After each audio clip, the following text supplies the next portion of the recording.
Inside the intensive care unit of Vero City's first hospital, I looked at a person covered in tubes lying on a hospital bed. That person turned out to be myself, Vero City's richest man, Ethan. Am I dead? Then how can I still see everything in the real world? Just as I was puzzled, a man and a woman pushed the door open and walked in. The woman was my wife, Chloe, and the man was her first love, Dylan. The door hadn't closed yet when a young man also came in. This is my son, Lucas. The three of them stood by the bedside looking at me, their faces not sad but filled with boundless joy. I glared at the three of them and stepped forward to demand, "Are you this happy that I'm dead?" My body felt light as air. I mustered all my strength to roar in anger, but they couldn't hear a thing. I gave up questioning. With the two realms separated, what meaning does anger have? Just as I was about to drift away, I suddenly heard their conversation. "Ethan, you should have died long ago. You blocked my fate with Dylan. Now that you're dead, it's truly good. Although it's a bit late, I'll use the fortune you spent your life acquiring to compensate Dylan," Chloe said with a face full of resentment. "Mom, he's dead. The three of us can finally be together openly and honestly," Lucas said. It turned out I had worn the green hat my whole life. My son wasn't mine at all. Yes, Ethan, that stumbling block is finally dead. From now on, the three of us will be very happy, Dylan said with a smile. I listened to the three of them in agony, my consciousness blurring with anger until it was completely gone. Look, Ethan is about to confess again. They really splurged this time. 99 roses and that huge stuffed doll. While I regained consciousness, the first thing to reach me was sound. I opened my eyes and saw a group of students in Velo Middle School uniforms gathered around me. Then the slightly rusted Velo Middle School sign and the gate came into view. I stared at everything in disbelief. Wasn't I dead? Then I slapped myself. It hurts, it really hurts. I was reborn to 1 month before the advanced level exams, which was also the 9th time I confessed to the school beauty Chloe. Thinking of everything my soul had seen and heard after death, I rose from the one knee, kneeling position. I casually shoved the rose to the bespectacled girl Zoe at my side and gave the stuffed doll to the long-haired girl next to her. While everyone stood there stunned, I walked into the school without looking back. "Chloe, are you going to accept Ethan's confession later?" Chloe and her desk mate and close friend Zoe walked toward the main gate. Zoe asked as they walked, "How could I possibly accept him? My heart belongs only to Dylan," Chloe said with a frown, looking impatient. "Then why are you stringing him along?" Zoe asked, a little puzzled. "If I don't string him along, how would he fund Dylan and me?" Chloe said as if it were only natural. "Chloe, look, isn't that Ethan? Why isn't he kneeling at the gate anymore? Why is he coming this way?" Just as the two of them were almost at the gate, Zoe saw me and looked utterly incredulous. "He doesn't even have that much patience and still wants to confess to me. Let's ignore him for now. Act like we didn't see him. Leave him hanging. Consider it punishment for disrespecting my feelings." Chloe looked at me, approaching with a face full of disdain. "Won't he get angry and stop talking to you then?" Zoe asked cautiously. "Even if he had 100 guts, when he sees me ignoring him, he'll come running back to beg for my forgiveness," Chloe said confidently, proud and contemptuous. She had barely finished speaking when I walked past the two of them, not even glancing their way. They pretended not to see me as we brushed by. Now that I've been reborn, I certainly won't cling to Chloe anymore. There's definitely hatred, but looking back, wasn't everything in my past life caused by myself? If I hadn't tried to please her, if I hadn't been infatuated, would the tragic outcome have happened? So I do hate her, but more than that I choose to keep my distance. My heart is guarded now. In this life, I will never love easily again, and I refuse to be a bootlicker. I came into the classroom, picked up the long unopened textbook, and put it into my bag, then turned and left. The moment I stepped out of the classroom door, a delicate figure collided into my arms, both painful and limp. "Ah!" In my daze, a frightened, girlish cry sounded at my ear. Then a pair of hands pushed me away, and my arms were suddenly empty. "Are you okay, classmate?" Only then did I notice a girl with glasses and her hair tied up staring at me blankly. "Ethan, weren't you confessing?" How did you end up here? A flicker of surprise passed through her eyes. Then a rapid-fire stream of questions followed. Sophia? A person surfaced in my mind, the blurry figure gradually coming into focus, and the name slipped out before I could stop it. What? 3 years in the same class, and you don't recognize me? Sophia's clear eyes sparkled behind her black-rimmed glasses. Then she said plaintively, "Yeah, how can I not know you? You're the model student of our whole school. I should really learn from you." I remembered that in my previous life, Sophia had been admitted to an Ivy League university with the top score in the city, and I couldn't help but feel respect for the strong. At that time, I had been trying so hard to please Chloe that my studies fell apart. I couldn't get into university, went home to take over the family business, and continued to be infatuated with Chloe until the end of my last life. You're exaggerating. You haven't even answered the question I asked earlier. Sophia sounded a little embarrassed when she heard my admiration and looked at me expectantly for me to follow up. As for confessing, I won't do it anymore. I've had an awakening. She doesn't like me, let alone love me. Even if I confessed 1,000 more times, she wouldn't agree. Instead of wasting time, I might as well study properly and aim for university. I don't know why I explained so much. Perhaps I wasn't just speaking to Sophia, but to the part of myself that once behaved like a simp. Really? That's great. Sophia felt a small, inexplicable thrill. You're happy because I get rejected and people don't like me? I pretended to look displeased at her. No, I didn't mean that. I'm leaving now, Sophia explained, a little flustered, and hurried into the classroom beside me. I don't know what she grabbed, but like a gust of wind, she quickly passed by and headed out of the school. I watched the frail figure walking away, smiled wryly, shook my head, and headed toward the school gate. Just as I reached the gate, I saw 3 people, 2 women and a man, standing there, seemingly waiting for me.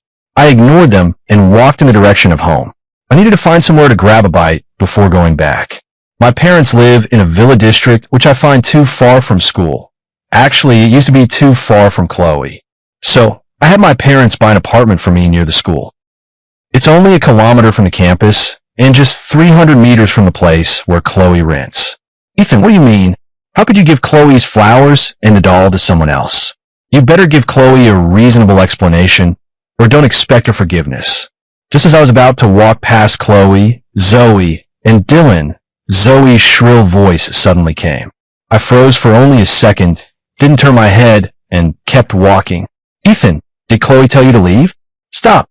Seeing I didn't respond, Dylan quickly stepped in front of me and scolded. A good dog doesn't block the way.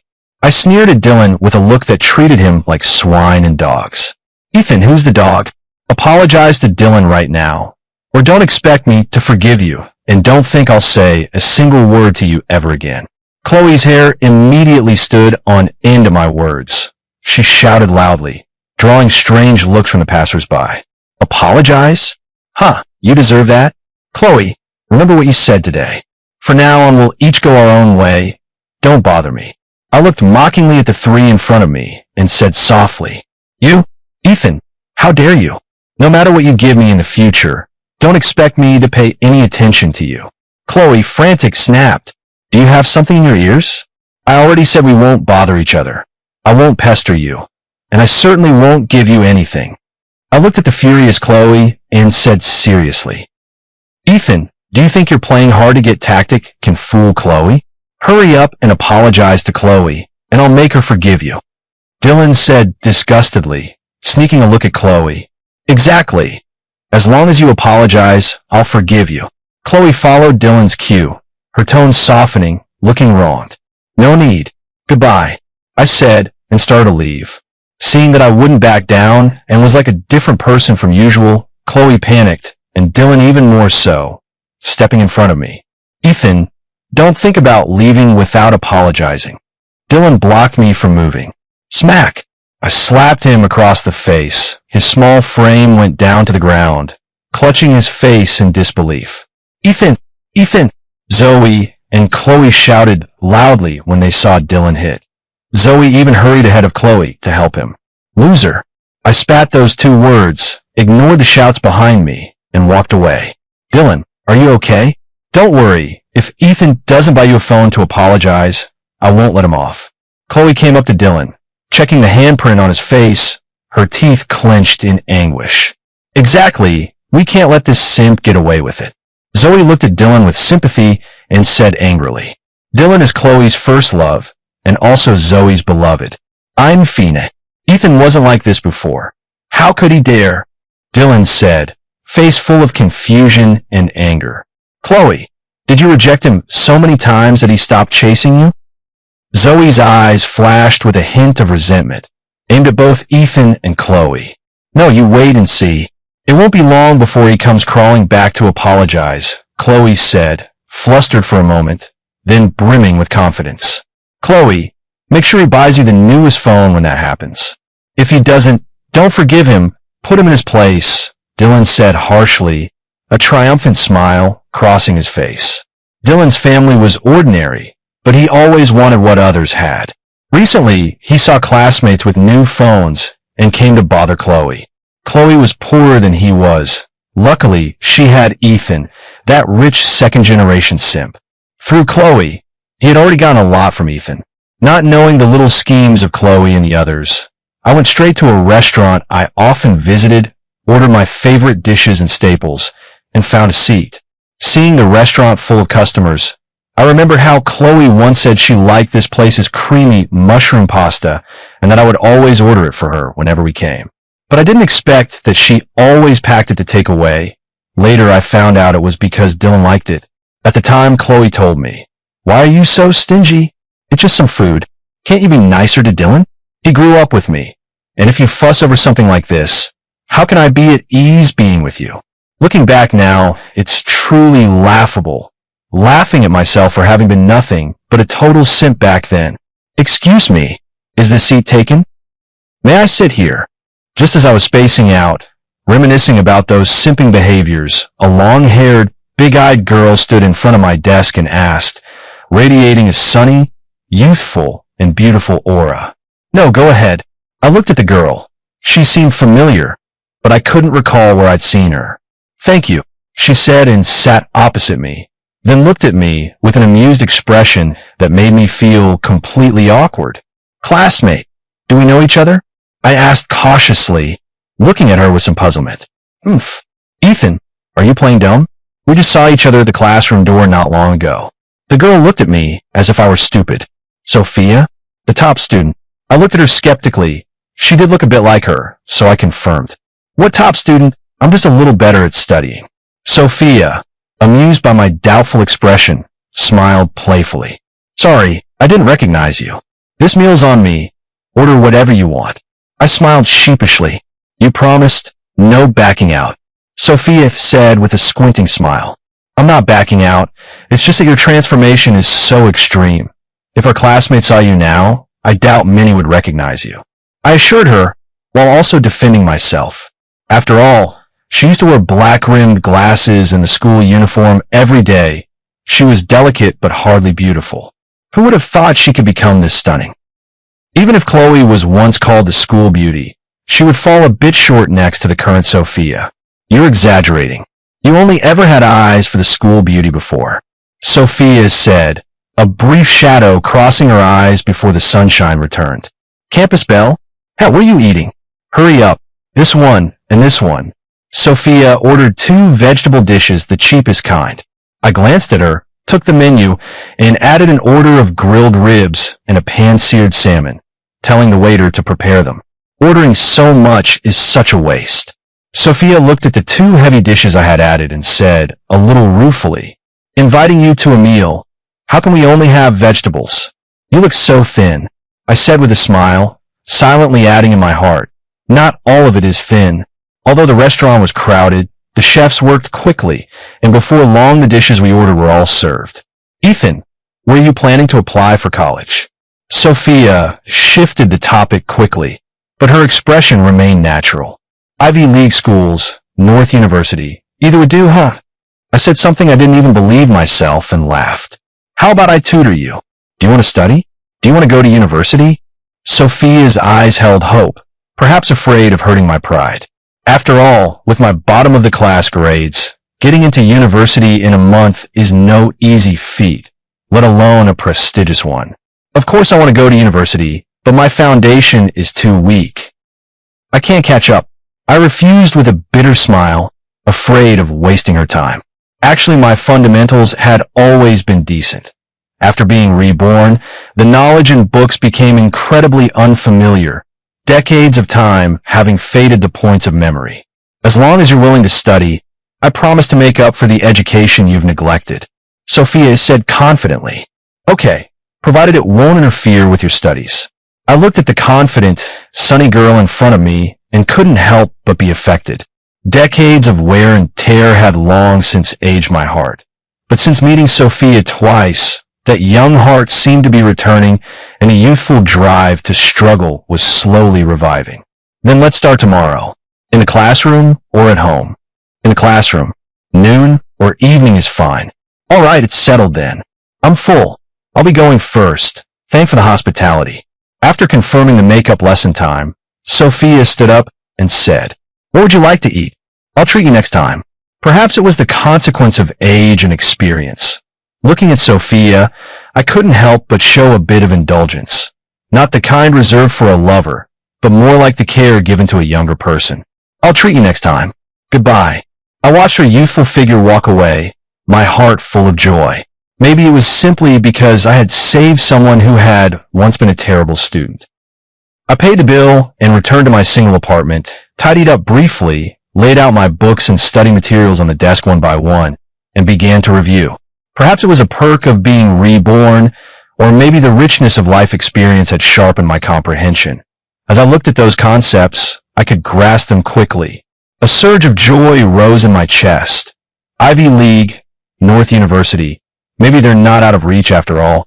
On a whim, I kept flipping through textbook after textbook until my eyes could no longer stay open, and I fell asleep with my head on the desk. My biological clock was punctual. I woke at 6:30.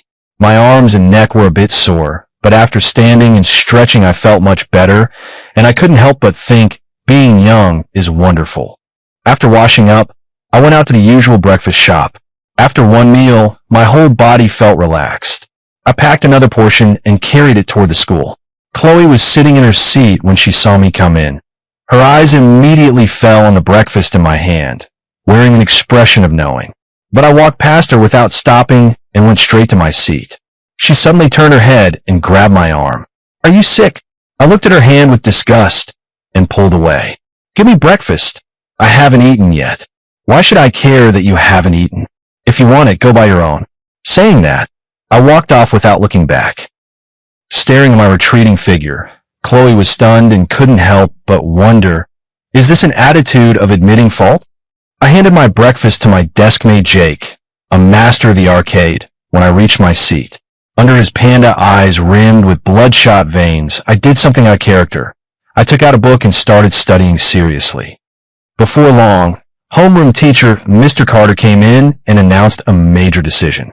"Class, we're now in the final stretch. To review more effectively, we're going to rearrange seats so higher performing students can help those who are falling behind. My advice to those with poor grades: if you really don't want to study, opt out of this placement. Don't hold back good students." Jake and I didn't even get a chance to give up. We were left where we were.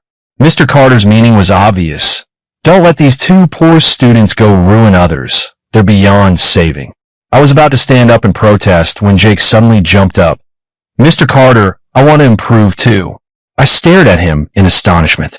Since when did the arcade master want to study? "Teacher, I want to improve too." I stood up unwilling to be outdone. "Ethan, Jake, you too. The teacher thinks what you're doing now is fine. Just help each other." Mr. Carter looked at us with a pained expression and said earnestly, "Teacher, just let Ethan and me sit together." Just as Jake and I were about to argue, Sophia's voice rang out. She was still wearing black-rimmed glasses and her school uniform, a world away from the person she'd been after school yesterday. "Sophia, you're the best student in our school.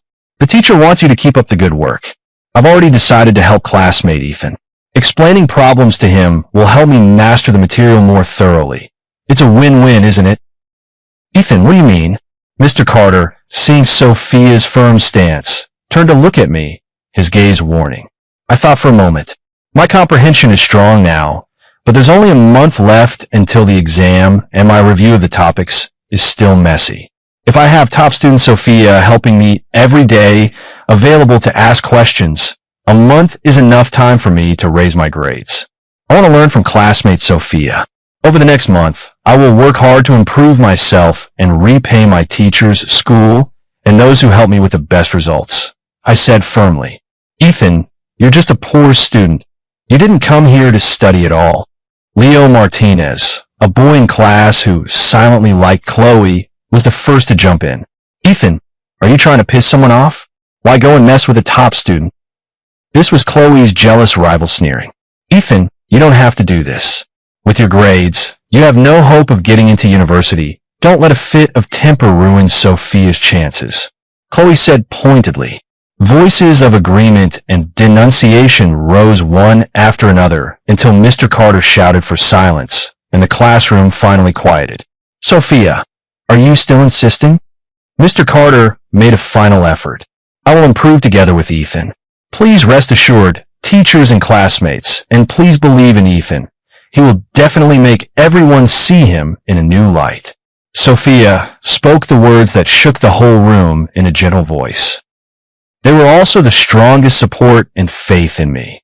Hearing her, I looked at the girls seriously for the first time. The sense of weariness in my heart completely dissipated, and youth finally returned. Hello, everyone. My name is Ethan. A string of question marks hovered over the classroom. I know you all know the former Ethan, but I want you to get to know the present and future me. Regarding what happened before today, I solemnly declare here, I will no longer pester anyone. I understand now that it wasn't love, just the confusion of youthful ignorance. I have decided to say goodbye to my former self.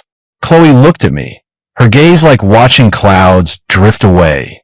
Perhaps she was happy inside, but her feelings no longer had anything to do with me, and everything about her was no longer mine. For the time to come, I will focus on my studies. Don't laugh at me. I want to aim for a top university. It may sound ridiculous, but I want to be reborn. True rebirth is a youth without regrets. I want to thank two people here. The first is the person who rejected me again and again. It was her refusals that finally made me see what I truly needed, which is a youth without regrets. The second person I want to thank is classmate Sophia. She gave me the possibility of a youth without regrets. Whether I can get into university or into the ideal top school, I have no complaints and no regrets. Youth is the most beautiful time in life. Youth is the process of striving. May we all have a youth without regrets. Let's encourage one another. Sorry to have taken up your time.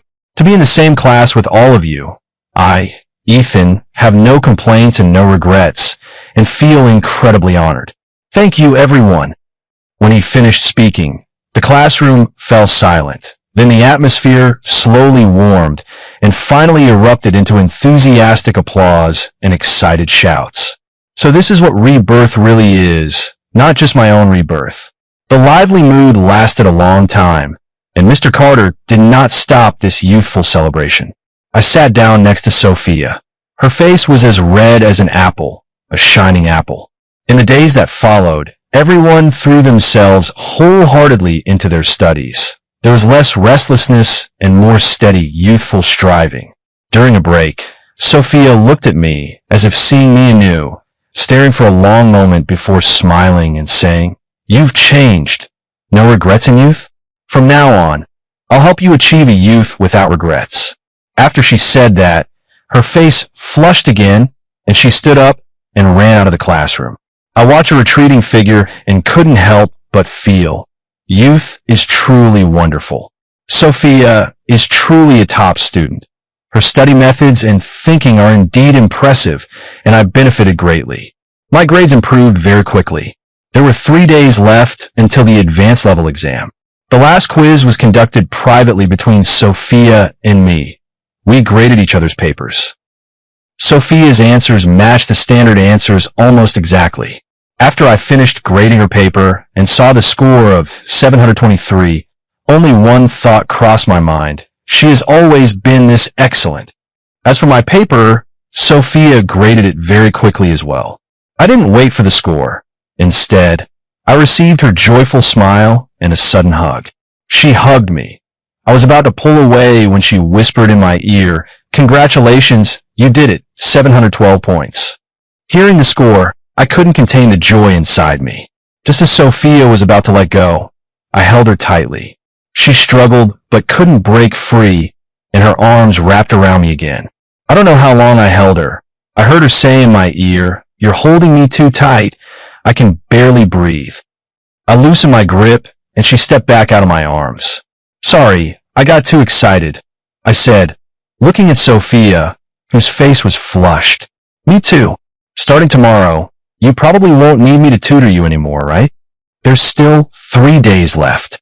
Aren't you going to take responsibility until the end? All right then, I'll give you 2 more days and use the last day to prepare and adjust your state. How about that? Okay." Sophia felt a weight lift in her chest, and a sweet smile appeared on her face.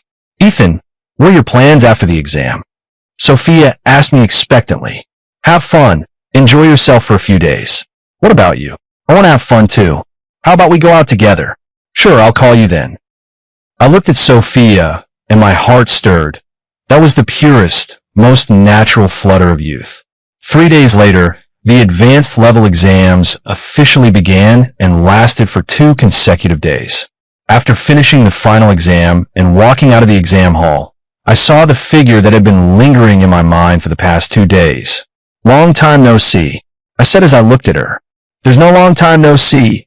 You just like to be cheeky," Sophia said happily with a smile. "I'll come find you tomorrow. Let's go to the amusement park together." "Really? Then tomorrow I'm going to go through the whole amusement park." "Okay, I'll do whatever you want. Then will you walk me back?"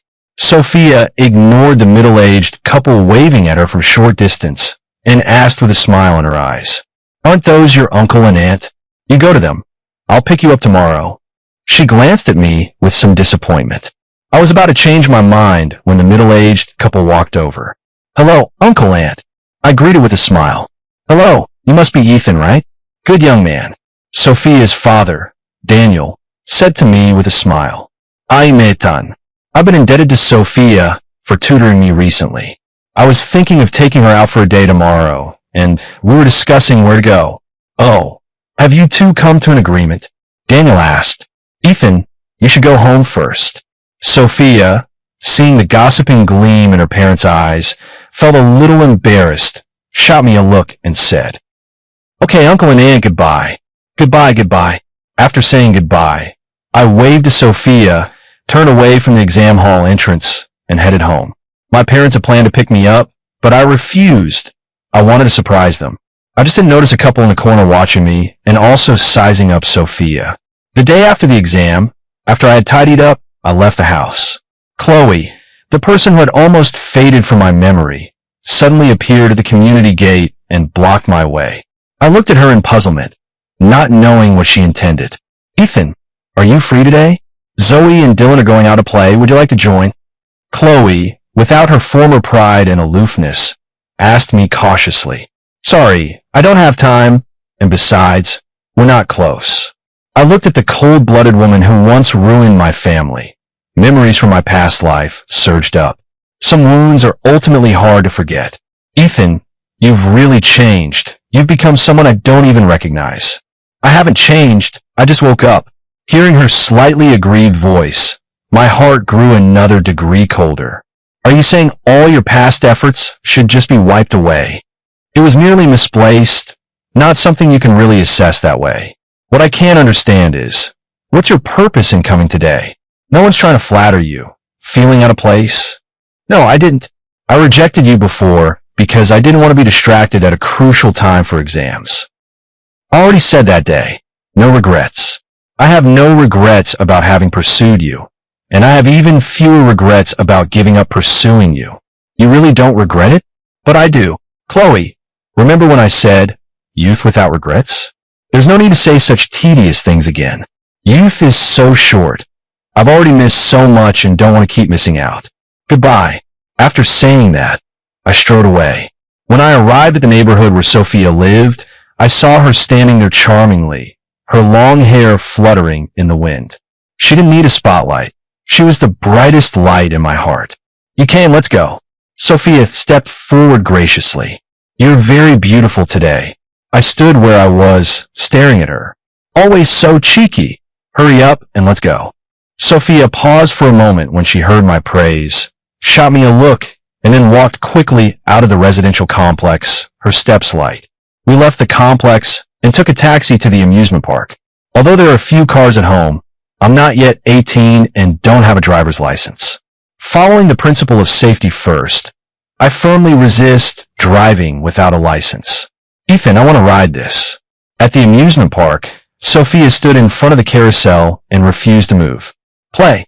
We bought tickets and went in, each choosing a carousel horse. When the horse began to spin, I saw her on the horse ahead of me, as happy as a child, and I found myself laughing too. After that, we rode the little train, bumper cars, roller coaster, bungee, almost ran through the whole amusement park. I can't remember how long it had been since I felt so relaxed, so happy. When we got off the last ride, the Ferris wheel, and looked at a slightly dizzy Sophia, I took her hand. She simply looked at me once with eyes that smiled with love and let me hold her hand. Her soft little hand conveyed our shared warmth. We didn't take a taxi. Just holding hands, we walked toward her home in silence. I'm tired. I can't walk anymore. Sophia was the first to break the silence. I didn't speak, let go of her hand, and crouched down in front of her. After waiting a long time with no movement, I turned my head and saw her cheeks flushed, smiling as she stared at me. If I ask you to carry me on your back, then what are we now? Whatever you say we are, that's what we are, I said with a foolish smile. You're such a scoundrel.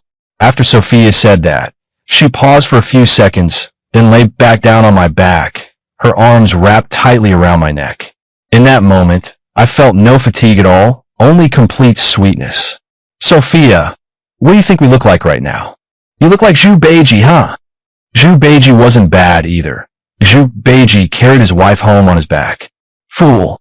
Sophia tightened the arm around my neck. So this is what being in love feels like.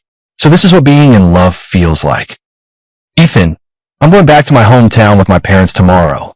I probably won't be back until before university registration. At the entrance of the Sophia complex, she said this a little reluctantly. I instinctively tightened my grip on the hand I was holding. After carrying her for a while, she started insisting on getting down. So we held hands and slowly walked back to the complex entrance. Where's your hometown? I can come see you. You're going to visit me. How will you explain it to my parents? Explain what?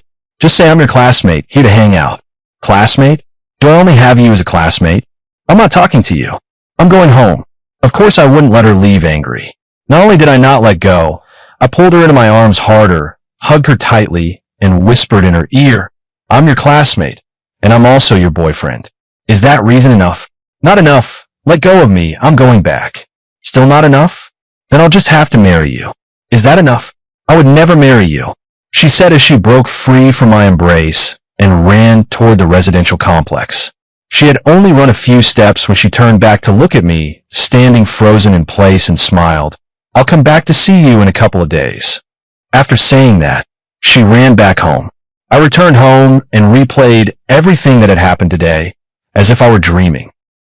Thinking that Sophia would return to her hometown tomorrow and I wouldn't see her for a while, my heart felt empty. While Sophia was back in her hometown, I returned to my real home. I told my parents about the exam, but Mom didn't care about my grades at all. Instead, she kept asking who that girl with black rimmed glasses and braids was. Of course, I didn't tell the truth, only saying she was an ordinary classmate. I also told my parents about Chloe. When they heard I was no longer pursuing her, they both breathed a sigh of relief, exchanged a knowing smile, and understood. I stayed home with my parents for 2 days. Early on the third day, after packing my things, I had my father's driver take me to Sophia's complex. When we reached the gate, I told the driver to go. Looking at the gray, overcast sky, I had no idea when that girl would return. Ethan, why didn't you call me? Are you standing here waiting like an idiot? After who knows how long, the voice I had been longing for day and night over the past 2 days sounded behind me. When did you come back? Do you know? I was about to say, do you know how much I missed you when I saw a figure retreating into the neighborhood behind her and the words died on my lips. What do you mean no? I came back yesterday. I was actually planning to come find you. Sophia said happily, I missed you so much. Watching the person behind her leave, I walked up to her, unable to control myself any longer, hugged her tightly, and whispered in her ear, I missed you too, so I came back early with my mom. Are you going back then? No, let my mom go back to look after my dad. I'll stay here and look after you. In the days that followed, Sophia and I spent every day together. The acceptance letters arrived. Both of us were admitted to Ivy League schools. From then on, we were inseparable. After graduating from college, we got married and had children. For the rest of our lives, we cherished and supported one another. In this life, I finally understood that only mutual devotion is true love.